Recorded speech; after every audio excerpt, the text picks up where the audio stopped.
Hi, and welcome to Dramatic Knits. My name is Steve, also known as Dramatic Knits, and today is Sunday, April 10th, 2016. This is episode 252. If you're a returning viewer, thanks for coming back one more week, and if you're new, hopefully you enjoyed today's show and you'll come back in the future. So, as you can see, I am flying solo. Callie is not here this week, and unfortunately I got some sad news this morning that Callie may not be joining us for a little bit. Callie unfortunately broke one of her fingers. I'll let her tell the story, but just know it didn't seem very pretty or nice.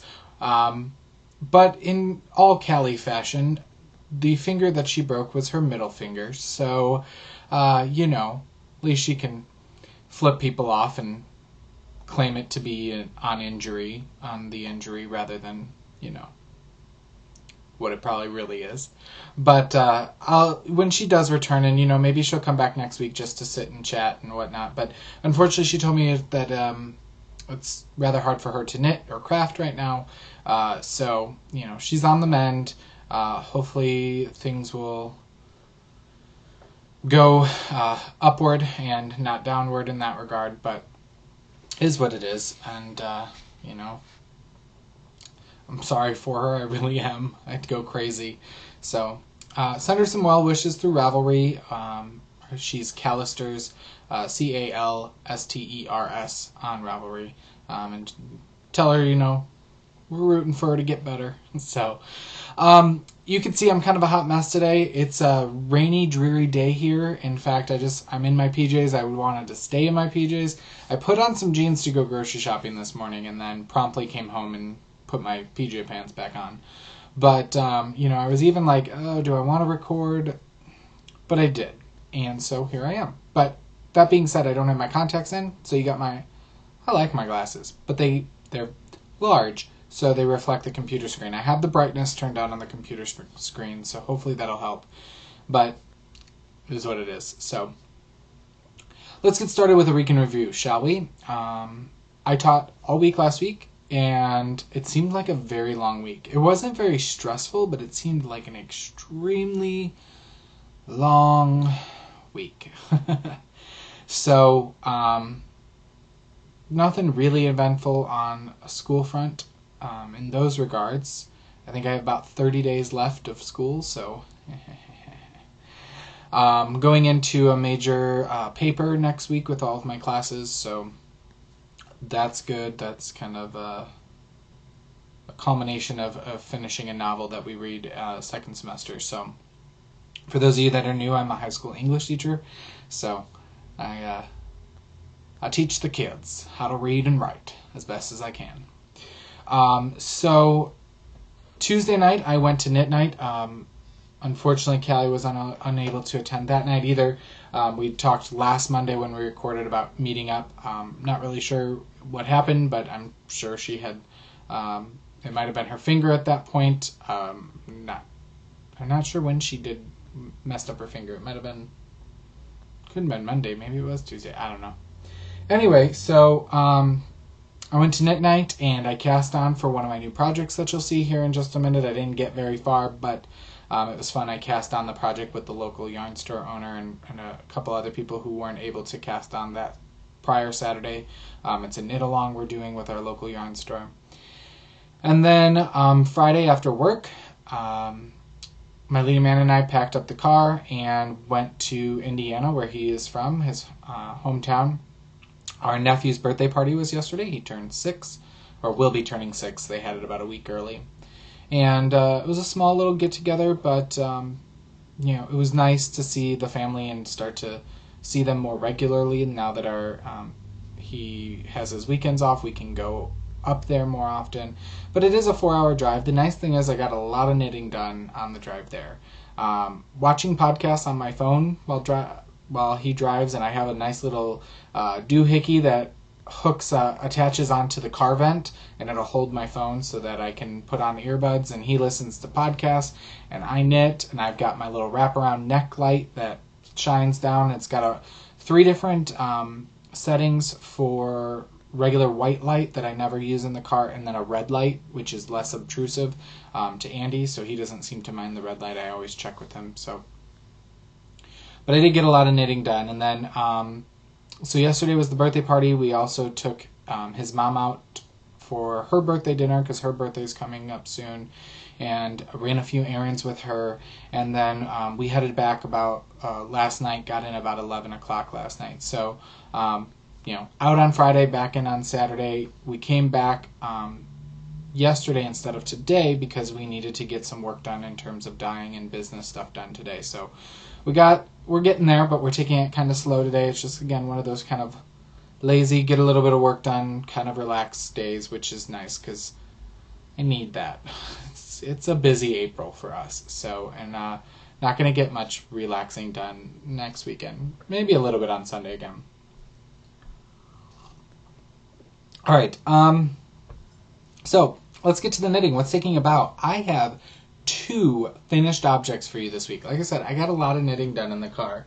So the first thing I finished was the Midnight Ocean by Louise Zass Bangham using Twisted Fiber Art, Aerial Base Large Evolution in the Gypsy colorway. And I've been working on this for quite a while, but I got it done. So here it is. It is a cowl ponchette, if you want to say so. It drapes over the shoulders. You can see from the Dicky-Doo down is what I got done. You can see the beautiful transitions and colors. Twisted Fiber Art does an amazing job with gradients and progressives. So like I said, it goes around and then you can drape it. Now I'm a little broad-shouldered and I'm a guy, so it doesn't fit me that well, but I am going to block it and then take some nice model photos on one of our mannequins now that we own 4 due to booth setup. So once I get one of the mannequins back in after next weekend's show, I will take some pictures of it. And then I don't really know who I'm going to gift it to. We'll see if it works for Callie or not. I think it may. We'll see whether she likes it or not. If not, who knows? So that's that. I highly recommend the knit. It is very enjoyable. So yeah, that is Midnight Ocean, and maybe I'll show some pictures once I get the modeled shots done. I'm kind of lacking on taking the finished object photos. I tend to gather up about 5 or 6 projects that I need to photograph, and then I do them all at once. The second thing I finished were my Reckless Love socks. These were knit out of Online Super Sock Merino color in number, I think it was 1506. And this was knit on a size 2 US 2.75 millimeter because the Online Super Sock, and then it's 6 FACH Merino color. That's a sport weight, and it's a 150 gram ball. So I did some big old sport weight socks. Now, these may be going to my leading man's brother for Christmas as like slipper socks, but I did make them fit our feet, a 10.5, very nicely, not snug. I gave myself plenty of room in the foot, which sometimes I cut myself a little bit short, and they're really nice and long. So last week I forgot to bring these up and show them to you. I had worked on the heel flap a little bit, but here's where I was 2 weeks ago, so I got all this done. And I bound these off in the car last night driving back home. So I really like the color play on them. It's completely random, but these have not been blocked either. But these sock blockers are way too small for these socks, but at least it'll give it some structure for them. So those socks are done, and I still had 20 grams left over, so not too bad. If you're looking for some good yardage, workhorse yarn, especially for guys, I would highly recommend this. I think with my next couple pairs of socks, I'm going to try throwing in some alternating cuff, heels, and toes. I've never done that before, but the look of it's been really appealing to me. But I think I've decided to wait to cast on my next pair of socks for a little bit. I think I just need to focus on 1 or 2 projects on the needles, and I still have 4 on the needles.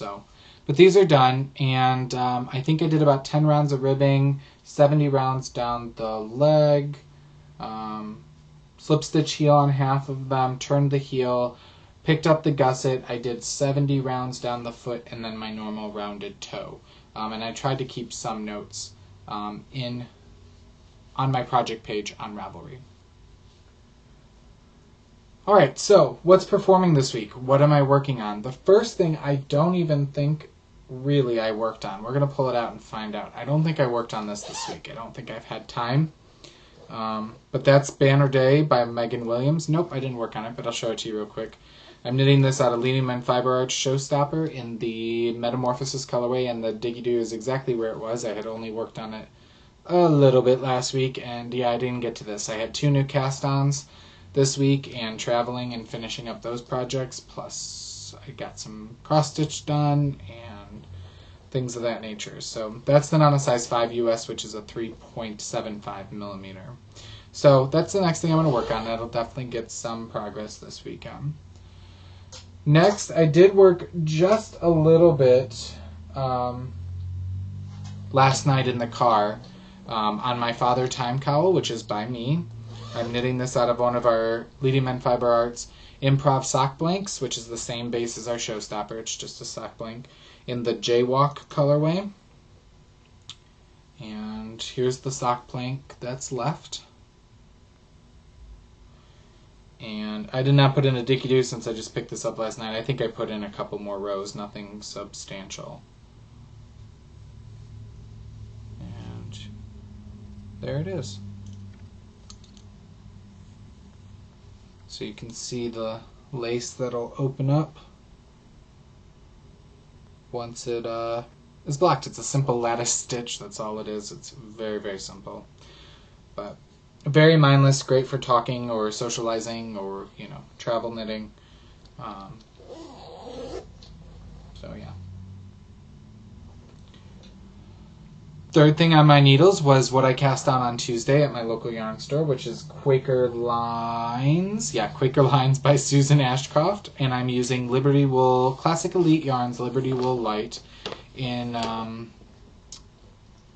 color 6699, I believe. Yeah, I'm getting blind even with my glasses.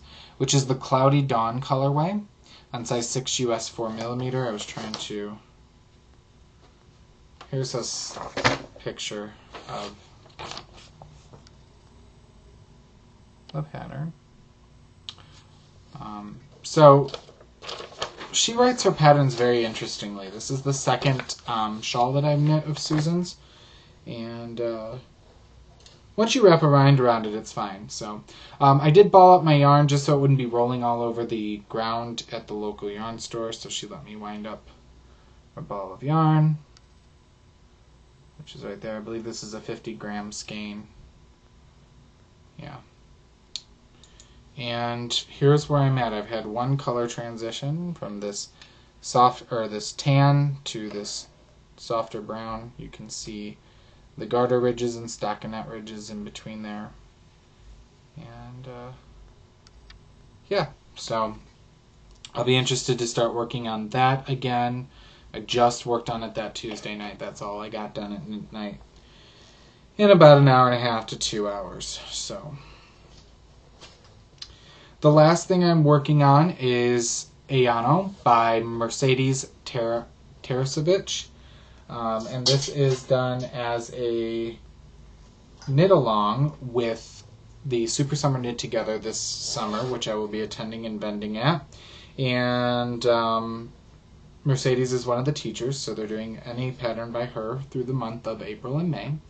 So it's a 2-color shawl that I'm using another Crafty Girls shiny sock in the Rock Eater colorway, and Two Guys Yarn Company Bachelor Collection in the Dutch Island colorway. These are both a merino and silk blend. One single ply and one is plied, so there's a difference there. The main body of the shawl starts off with garter stitch striped, so that's what I got done this week on that. And this, I believe, is knit on a size 5 US, yep, 3.75 millimeter needles. So I'm enjoying that as well. Let me show you a picture of that really quickly. On my post-it note is just notes, but I can't see what I'm showing you. There we go. So hopefully you can see that all right. It's kind of hard when I'm turning down the brightness on the screen so much. So, and here's what it looks like wrapped around. So I'll get to working on that again this week. That's all that I've gotten to this week. Like I said, I did get a lot of work done, but I tried to focus it to get some finishes, and I'm happy with my progress. So I'll be able to focus on those a little bit more now that the socks and the cowl ponchette is done. All right, spinning. I don't have anything in rehearsal right now. No plans. I may cast on for kind of a simple DK worsted weight cowl to use one of our new colors for this year while attending the fiber event in Greencastle this weekend if I finish my father time, but we'll see. I don't really know. I have some ideas of how I can kind of throw in some garter and stockinette along with the father time lattice stitch into a thicker weight cowl. But we'll see. I don't really know. So behind the scenes, my spinning. I'm still working on my last commission spin for Carla, and I'm spinning some Into the World Polworth silk in the Cerulean Dream colorway. And this is what I have left of the first 2 ounces, so probably about an ounce. But I got a little bit of spinning done. I'll be spinning here once I stop the record button and while this is uploading after I'm done with show notes. So I'm doing that as a 2-ply fractal spun. So enjoying it. I always love Into the World's prep. They do a very nice job. All right. In the scene shop, my cross stitching, I actually have a finished object, my second finished object in the world of cross stitch. I've not yet made an FFO, which is a fully finished object, but this one is almost done. So I finished the, this is a Dimensions Stitch Wit kit, and it's meant to be framed in the hoop, so I could potentially just cut the excess Aida off of this and be good to go. I thought about ironing it. There's a little bit of give. I might just try to retighten the hoop and then cut it down. So this is called I'd Agree, and it says, I'd agree with you, but then we'd both be wrong. So I like it. Got a lot of likes on Instagram. So it's got all this extra fabric, like I said, but I'll just cut it away, and then we should be good to go. So, and I think it'll go nicely, the colors, against one of my back wall over there. So, add another hole in the wall, put in a nail, and call it done. I still need to get a frame for my first finished object, which was the mini owl. I keep forgetting to pick one of those up. So then I broke out my next pattern, which I got at my local needle workshop, which is the Counted Needle in Bloomington, Illinois. And I picked out this pattern by Bent Creek. And I don't think it has a name. It's just a sampler begin row, but I don't think it has a name. Yeah. So, it looks like this. Mine has a different color because this was stitched on linen with hand-dyed flosses. And it says, it's got this alphabet and the trees and some birds and snowflakes, and it says, a journey of 1,000 miles must begin with a single step. And I thought it was a good motivational saying. My leading man actually really enjoyed it. So I immediately got through some stitches onto this project after I finished the last one, just so that I wouldn't lose the mojo. And it's interesting, this is the first time I'm working from a chart that's completely in black and white. My other ones were done in color, but this is an actual pattern. I had put it on my Q-snap. I realized I don't like the 6-inch Q-snap. I mean, I do. It's just, you don't get a whole lot of space to play with because the Q-snap is so much wider on the edges. You get smaller diameter in the middle, whereas the hoop actually works pretty well. So I put it on a hoop just so I can move it up and work into the top space. But I took it off the hoop so I could show you the full length. So I've got a tree done. That's what I got done. So you can see how wide the fabric is, and luckily the Counted Needle in Bloomington, she also does custom framing, so I think I'm going to get this custom framed when I'm done. So we selected this kind of mottled burlap feeling looking Aida 14 count, and you can see the hoop mark there and the creases, but I did get the tree done, and I've got the needle miter from Gina's Unique Boutique. So that's that, and I'll show you my progress on this more next week. It's exciting because it doesn't have that many colors. It's got 1, 2, 3, 4, 5, 6, 7, 8, 9. 9 different colors. So my owl had 15, I think, and that one only had 3, but I'm using just DMC floss. I'm not using the owner kitted me up and she didn't bring in any of it calls for Weeks, Dye Works, DMC, and the Gentle Art, and it's all DMC. So, but they give you a DMC alternate on the pattern. So I'm excited. We'll see how long it takes. I am not bobbinating my floss. I don't really know what the draw of that is. I'm just pulling a good deal out and cutting it and leaving it in the skein of DMC. So anyway, that's what's in the scene shop this week. So moving right along in the spotlight, what am I watching and reading? Really not watching anything. I've had very little TV time. Trying to catch up on podcasts when I do have some downtime. I did finish a book this week, however. I finished Marked by PC Cast and Kristen Cast. It's a mother-daughter team. It is basically about a vampire finishing school. It is a YA, though I would say higher YA, maybe from 14, 15 to 18. It deals with some mature content, some drug use, some vulgar language, things of that nature. But basically, in this world,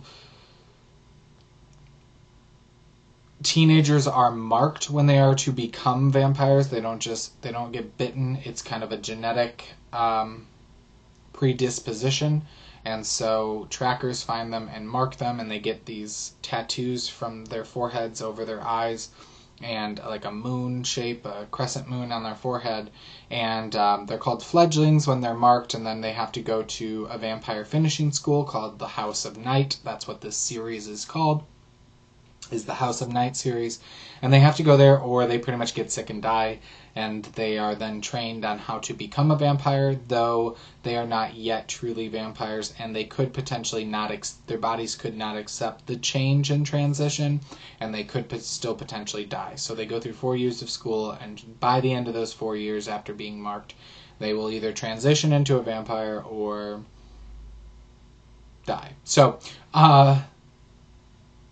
again, I somewhat enjoyed the concept. I enjoyed the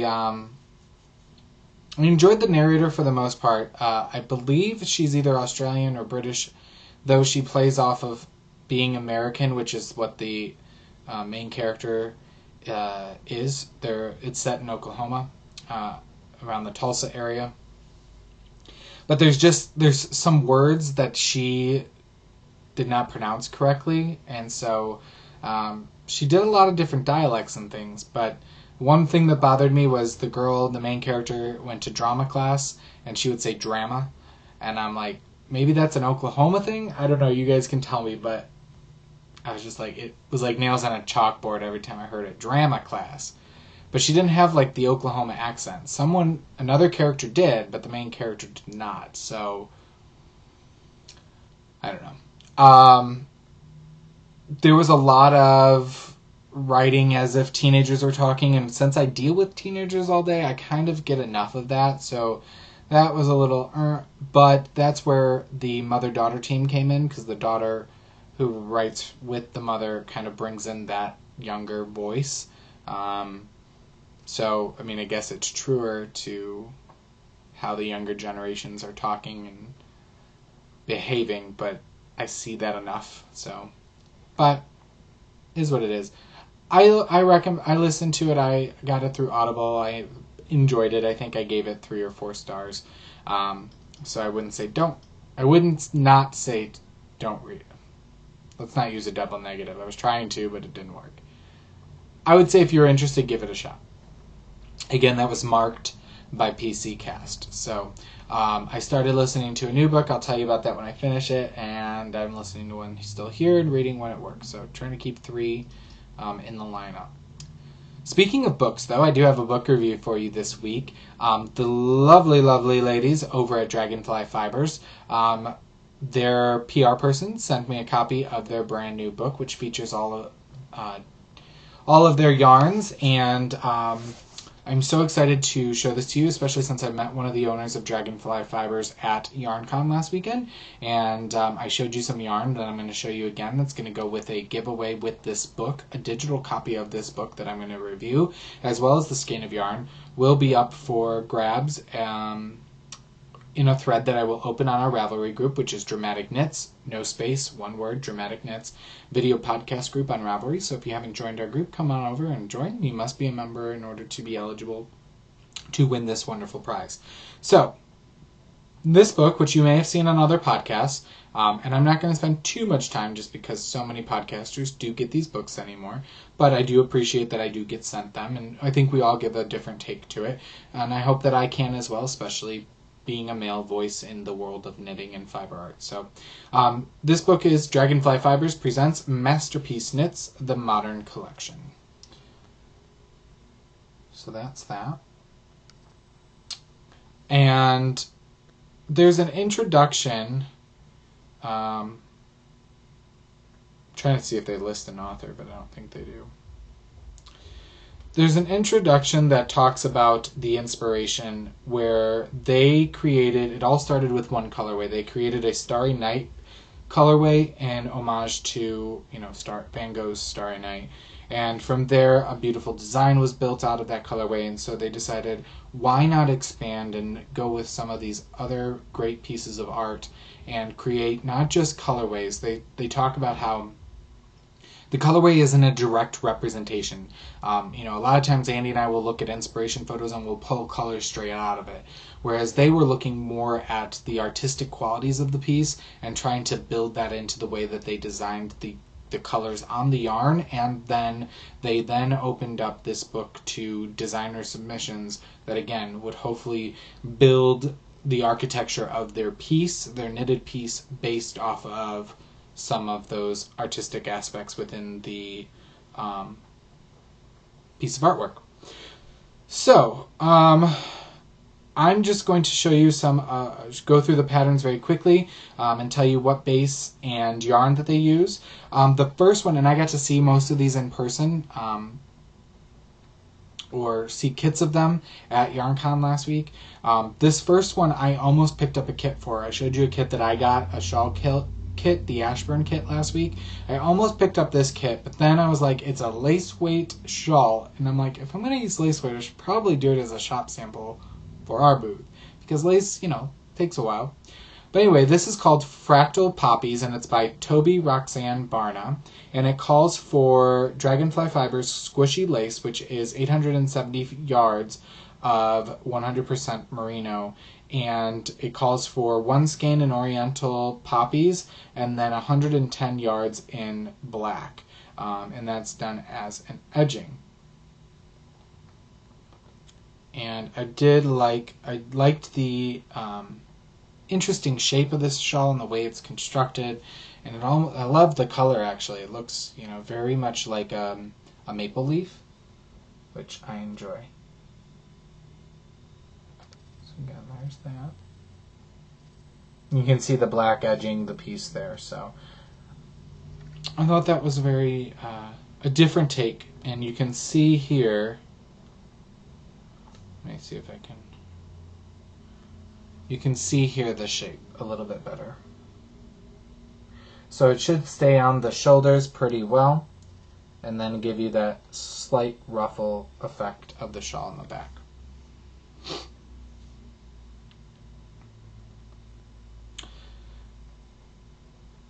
The next project is a sweater. It's called Blue Morning Glories by Fatima Hines, and it calls for Dragonfly Fibers Dance Rustic Silk, which is 100% silk noil fiber, 450 yards per skein. It calls for anywhere from 2 to 5 skeins in the Morning Glories colorway, which is about 900 to 2,250 yards of fingering weight yarn, and it's a top down with raglan shaping. The body is knit in the round to the hem, which is split and works separately for the front and back. You could adjust the length pretty easily. And what's interesting is they do give sizes. It goes from an extra small to a 3XL, and then does it tell you? Oh, there we go. It's on the next page. The bust circumference is 32 inches to 56 inches. So that's pretty, from what I hear on women's sweaters, that's a pretty nice setup or range of sizes. Sorry, I was trying to get the picture to show up well. Now, some may really like the neckline where it bows up, and then if you could see, it actually bows down at the hemline. I don't really care for that line, but it is something different. The whole accent of this piece is that center panel. I'm not a huge fan of that ribbing and then pulling in between the pieces there. To me, if you've got any lumps or bumps or anything, it's going to accentuate that, but I could be wrong. I most definitely could be wrong. You can see some of the cabling detail along the side and the arm right there. But again, because it is fingering weight, it's going to have a lot of nice drape and not be too heavy. The next one are the Picasso socks by Fatima Hines, and this is based off of Picasso's Paysage Mediterranean. We thought it meant Mediterranean Passage. It calls for Dragonfly Fibers Dragon Sock, 1 skein in the Paysage Mediterranean colorway. I'm just butchering that, which is 390 yards of fingering weight. It does come in 3 sizes, which is nice for a sock.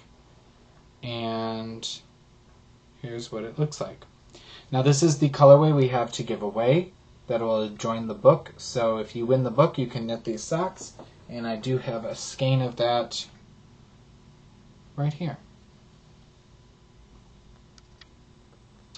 Now this one seems to have a lot more brighter of the reds, but you do have the reds right there. So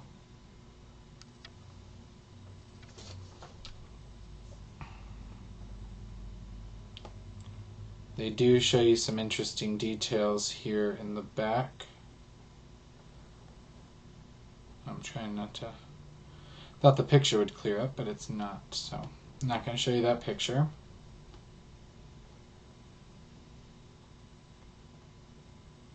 Or that one. I have to blow them up too big. So, whoa. Here's an interesting picture of the heel. It's a very interesting colorway. The next ones are Clee's Knees by Daniela Nee, and this is Paul Klee's Fire in the Evening is what this is based off of, which is part of his Magic Square series. Easy, fun, bold, and highly textured design for knee-high socks. This calls for Dragon Fly Fibers Dragon Sock. Anywhere from 2 to 3 skeins in the Fire in the Evening colorway.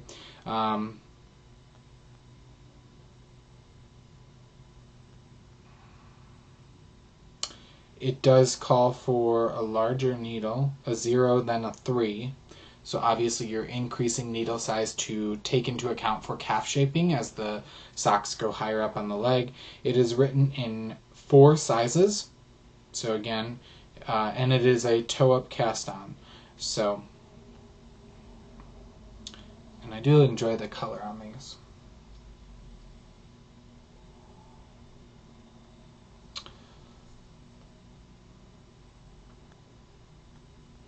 And I like the wave pattern. Now this isn't the clearest photo because I had to blow it up so much, but I do like the scrunched up wave pattern. They're not meant to be taut around the leg. You know, you've got that ribbing to hold them up, but then it's got some slouch in the legs, which I enjoy. You can see the heel pattern here working into the slouch.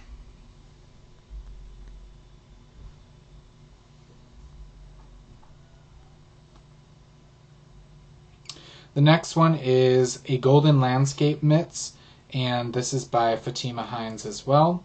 And this is has an abstract tree motif. It doesn't say really what it's based off of. So this calls for Dragonfly Fibers Dragon Sock again in the Tree of Life colorway, one skein, and they come in 2 different sizes. And I'm assuming the hat will come up here very soon. I actually enjoyed the yellow, green, orange colorway there. But I like the back of the hand detail. In fact, I think I cued these to knit as well. What's really neat too is there's also some slight patterning on the hands, on the palms, which is different. You don't see a whole lot of that, so that's a nice detail. I really, really enjoy that. And then you have the, it keeps zooming in on me, the Golden Landscape Hat by Fatima Hines as well. This calls for Dragonfly Fibers Pixie, which is 100% superwash merino, 475 yards, again in the Tree of Life colorway.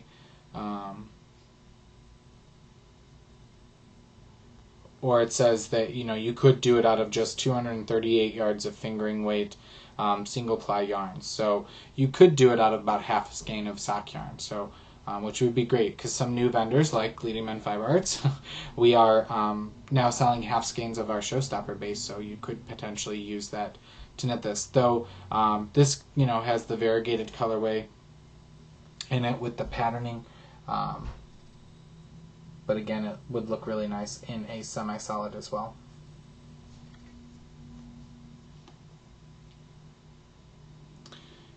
Here you can see the hat and mitts together.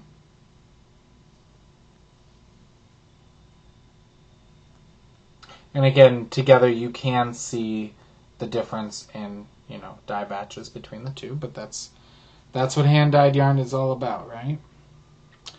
Morning at the Tate is by Meg Roke, and this is a unisex scarf by the O'Keefe movement. I personally didn't care for this pattern. It's not my aesthetic, but the design process behind it is very, very interesting. So the scarf features irregular stripes of color stacked together at varying lengths apart. These bursts of color are what really give the scarf a punch, energy, the scarf punch, energy, and an urban feel. It calls for Dragonfly Fibers Pixie again, 2 skeins of Morning Glories, and then 75 yards of Weaver Knits, Grello, and then 75 yards of Silver Fox. So it calls for 3 colors, total of 575 yards of color A, 75 of B, 75 of C, on a size 2. So it's a dedication to that scarf. But I did think it was interesting.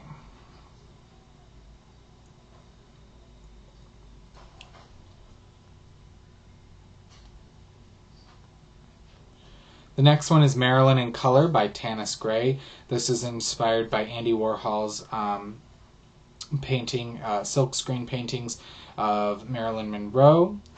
And it calls for Dragonfly Fibers Digini sock, which is an 80% superwash merino, 10% cashmere, 10% nylon. in Warhol's Marilyn and Marilyn's Lips and Marilyn's Hair, 3 different colors. I thought this was an interesting cowl. Andy really liked this. It's not something that I put in my queue, I don't think, but it is interesting, and it's a way to use up scraps. And you can definitely get those pops of color that come from that iconic painting by Warhol. So, the next one is the Sugar Shack Tunic by Ann Weaver, and this is designed based off of Ernie Barnes' painting Sugar Shack, and it calls for Dragonfly Fibers Dragon Sock, 4 to 6 skeins depending on your size, in the Sugar Shack colorway, and it's worked in one piece from the top down. The sleeves and body are knit contiguously to the underarms, at which point the sleeves are separated from the body. The sleeves and body are knit separately in the round, which makes it easy to try the piece on as you knit to customize the length of both the body and the sleeves. The shoulders of this tunic are shaped with short rows, which involve wrapping stitches and turning the work before the end of the row, and they give you a tutorial for that. This is to fit sizes 32 to 48 inch bust. It says it can be worn with no ease, which is nice that it tells you that, or up to 4 to 7 inches of positive ease.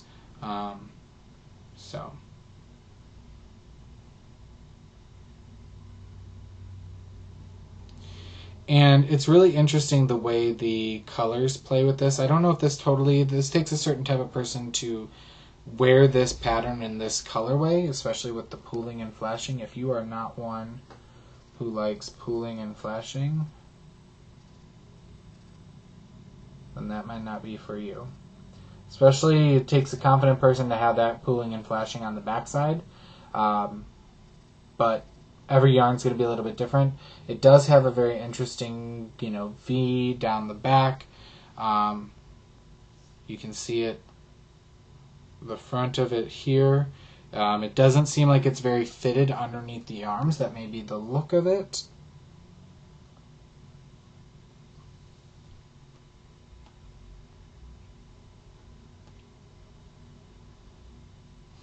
Yeah, it looks like it's, you can see, I'll just show you the schematic here if I can.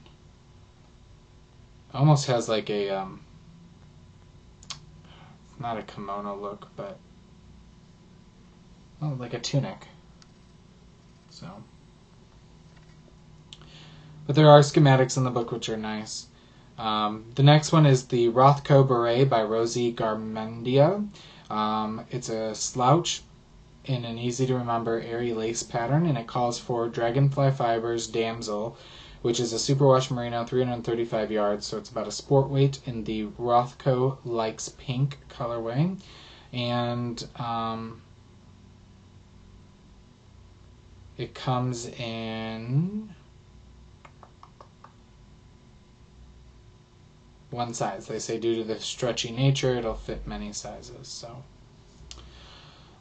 I was indifferent about this pattern. To me, it has a very much crocheted look, which is nothing against it. It's not my aesthetic. I don't know if I would knit it for anyone, but great for the warmer months or the springtime especially, so something you could get on the needles very soon. The next is Earth and Green. This is a hat that men will love to wear. You can make it as a beanie or longer version with some slouch. The slip stitches in the stitch pattern help show off the colorway and add density to the hat to keep any guy's head nice and toasty. It calls again for Dragonfly Fibers Damsel, which is their sport weight, in the Earth and Green colorway. Uses size 4 and 5, and again, one size fits most men. I don't know if it would fit my head because it says about a 20 to 21 inch circumference, and I've got a big old massive head, so. But I might have queued this one. I think I kind of liked it as a basic cap. Again, I'm not huge on the slouchy, but some people are.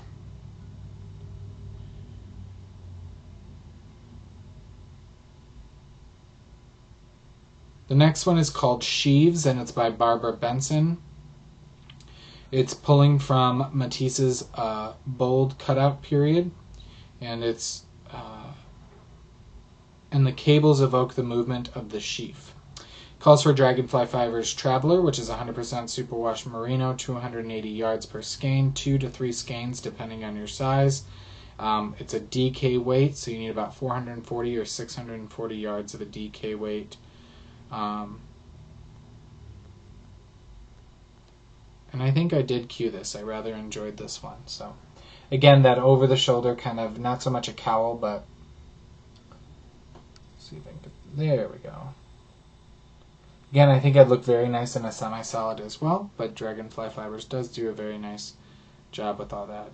I will tell you, it does look like it's just charted. They do not give you written instructions, at least for that one. The next one I got to see in person, which was beautiful. It was on one of the owners when she was walking around. It's called The Laundress by Fatima Hines as well. It's a relaxed fit cardigan with deep overlapping front flaps. It has 3/4 length sleeves that are designed to be worn rolled to the elbow. The hip-length body is easy to throw on for lounging or a night out. It calls for, again, Dragonfly Fibers Traveler, which is a DK weight anywhere from 5 to 9 skeins, depending on the size. And the sizes run from a 28-inch bust all the way to a 56-inch bust. It's intended to have a relaxed fit with 2 inches at least of positive ease. So, and I actually liked the variegation on this. I got to see this exact color. It probably was the exact sweater in person. It was very nice. It could be worn over and open or overlapped like it is in the picture. And I thought it was very beautiful. So I liked that a lot. So you can see it kind of open here with that relaxed front flipped open.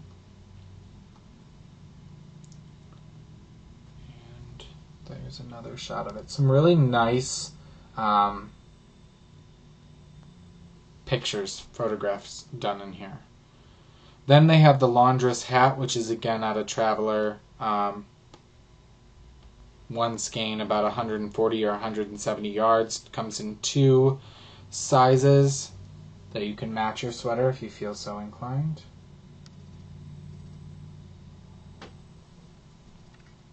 Not too much slouch, but just a little bit, which I appreciate.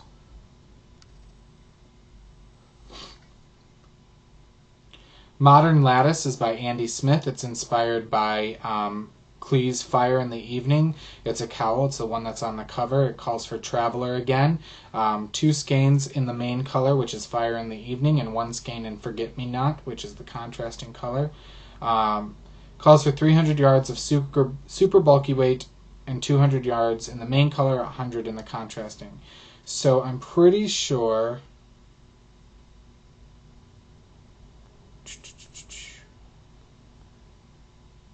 that you would hold these two together.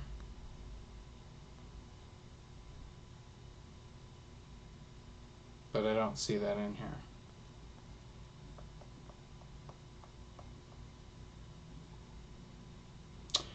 Anyway. Oh, this is Super Traveler, so this is a bulky weight. So never mind. So this is their bulky weight, and this one's pretty interesting.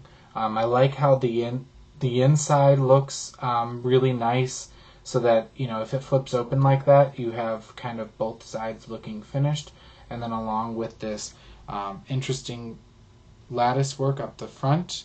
And that's called, I believe the technique is called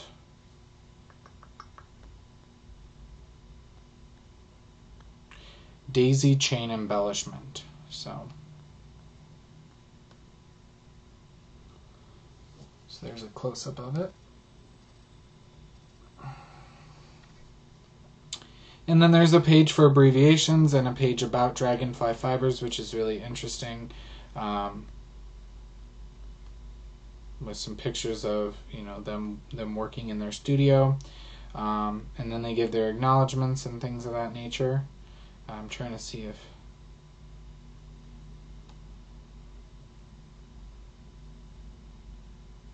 yep, Tanis Gray was the photographer for the book. So yeah, so you can find that they do have print copies. You might see if your local yarn store can get it. You can find it at dragonflyfibers.com, or you can also, I believe, find it on Ravelry. I did not look up to see how much it is. Oh.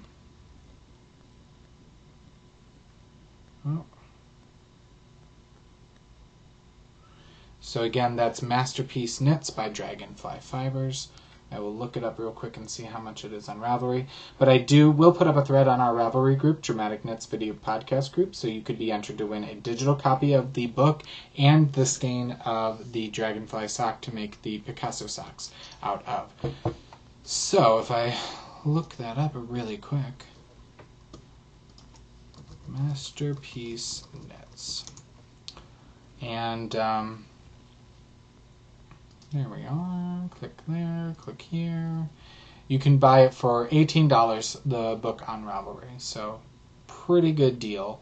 I'd highly recommend it. I would like to thank the people at Dragonfly Fibers again for trusting me to do a review of their book and for putting a skein of yarns in my hands to give away to you guys. So, you must be a member of the group in order to be entered to win. I'm going to ask you what project do you like most from the book. Of course, I wouldn't say what would you knit first, because if you win the book, you're going to probably want to knit the socks. So, actually, you know what I'm going to do? I'm going to ask that you tell me what piece of artwork would you want to see as a yarn color inspiration or a project inspiration. Let's change the thread. I'm going to make you work for this one a little bit more. Pictures will be awesome. Please, if you want to tell us what it is, but I'd love for you to post a picture of the piece of artwork. And it doesn't have to just be painting. It could be sketching, sculpture, any type of artwork. So that'll be fun. And then next week, next Sunday when I record, I will lock the thread and use a random number generator to pull for a winner. Only one post per person, please. Alrighty, let's move right along. Excuse me. A round of applause. We do want to tell you we have a knit along going on right now in our Ravelry group. It is our featured designer knit along, and Callie did get the post up that lists all the different featured designers that we've had on the show as part of our Race to the Finished Object contest since its inception. And so you can knit any project that has been designed by any of those featured designers we've had over the years. Every project that you finish by one of those designers that had been cast on or after April 1st and must be completed by June 30th, you get an entry. So if you knit 3 projects by 3 different designers, that gets you 3 entries into the drawing, okay? Again, must have been cast on or after April 1st, done by June 30th, pictures posted by June 30th. If you use any base of Leading Men Fiber Arts in your project, you can post the finished object photo of that project twice to get 2 entries. We'll have a ton of wonderful prizes. You know, we've been given a lot of donations recently, which I really appreciate. If you'd like to donate to the podcast, please just shoot me a message on Ravelry, which is Dramatic Knits, and we can work something out if you're interested in donating to the podcast. But we've got tons of prizes. For every 50 entries we get, we will add another prize. So we're already at 1 with no finished objects posted. Once we hit 50, we'll up it to 2. 100, we'll up it to 3, so on and so forth. You must be a member of the group in order to post in there. There is a chatter thread, so if you want to tell us what pattern you're going to be knitting, by what designer, what yarn you're using, questions, things of that nature, you can post those in the chatter thread. And again, if you have any pertinent questions, you can direct those towards Callie, who is Callisters on Ravelry. We do have our April Race to the Finished Object contest up and going. We have 2 wonderful prizes. The first is a skein of shepherd's wool in the green colorway. I believe it's green, or it's Kelly green. It's a Kelly green. Anyway, and then we have our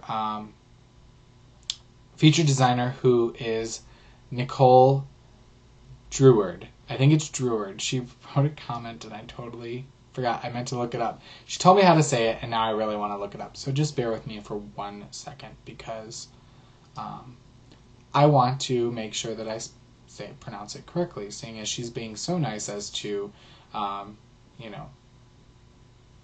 be our featured designer. It's either Druard or Drulard. Drulard. Druard. We're going to go with Druard. I can say that. So, and Nicole also has posted in last week's episode thread that she's got a coupon code for her patterns. If you want to knit one of her patterns for the featured designer knit along, there's also previous designers who've given coupon codes in the chatter thread, so definitely check that out if you're interested in picking up one of their patterns. And I think all the ones that I've seen go throughout the duration of the knit along. So enter anything you finish in the month of April into our April Race to the Finished Object contest. All right, I'm going to move into center stage, all things Leading Men Fiber Arts. I'm not going to take too long. I'm going to show you very quickly 2 skeins that were updated to the shop this week. We've been a little bit busy. This is on Show Stealer, our MCN fingering weight. This is Eternal Kiss. And this is on Dramaturg, our DK weight. It is London Fog, which would go very nicely together. They're not the same weight or base, but would go nicely together. Pre-orders for our April colorway of the month, Gatsby, have closed, but there are some skeins still left over from dye batches that are up in the shop, so check that out. I've been toying with May's colorway because we're also doing a collaboration with May's colorway, which I'll be excited to talk to you about. But I think I perfected that colorway this morning, and I'm super excited because when I originally put it in the dye bath, I was like, but then it came out and I was in love. So I'm excited to talk about that collaboration here coming very soon. Maybe even next week I can talk about that. So stay tuned for May's colorway. It'll be our colorway of the month, but then we'll also be doing a separate collaboration / kitty type thing. Kit, not like kitten. What else? Next week, I will still be recording on Sunday, but we will be vending at the Fiber event in Greencastle, Indiana. That is Friday the 15th and Saturday, April 16th. So come check us out. I don't have a booth number yet or anything of that information, but we will be there, so you should come say hi. We're busy trying to get some more stock added to the booth after YarnCon last weekend, and also trying to fill some wholesale orders and other things of that nature, so we've been busy. But then shortly after that, we'll get about 2 weeks off. 3 weeks. And then the first weekend in May, we'll be attending the Shepherd's Market in Marion, Iowa.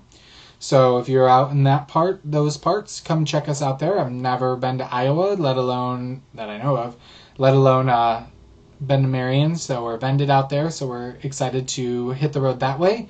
And then the week after Shepherd's Market, we will be at the Spring Fiber Fling in Woodstock, Illinois at the McHenry County Fairgrounds. There's a lot of wonderful vendors who are going to be there as well, like a lot. I didn't think it was going to be that big of an event, but seems to have a lot of good vendors. So if you're a fan of Daisy Knits, I did notice that her name is up there, as well as a few of the other regulars that I tend to do the show circuit around here with. So we're excited for that. And then after that, it'll be Zombie Knitpocalypse the first weekend in June in Rochester, Minnesota. So I think that's all that I needed to cover in terms of the shop. So if you're interested in checking out the shop, we'd love to have you come over and take a look. You can find Leading Men Fiber Arts at leadingmenfiberarts.bigcartel.com. Best places to find where we update or stay up to date with the shop is either to follow us on Instagram as Leading Men Fiber Arts or our Facebook page as Leading Men Fiber Arts. And we also do have a Ravelry group for Leading Men Fiber Arts. Once again, if you have not joined the Dramatic Knits video podcast group on Ravelry, we would love to have you. If you're watching on iTunes, we'd love a star rating or a written review that helps other people learn about our podcast. And if you're watching on iTunes, feel free to hit the subscribe button right down below. And if you are so inclined, we'd love a thumbs up on this week's episode. As always, you can find show notes and the episode itself at our website, which is dramaticknits.com. So, until next week, I hope you knit something dramatic.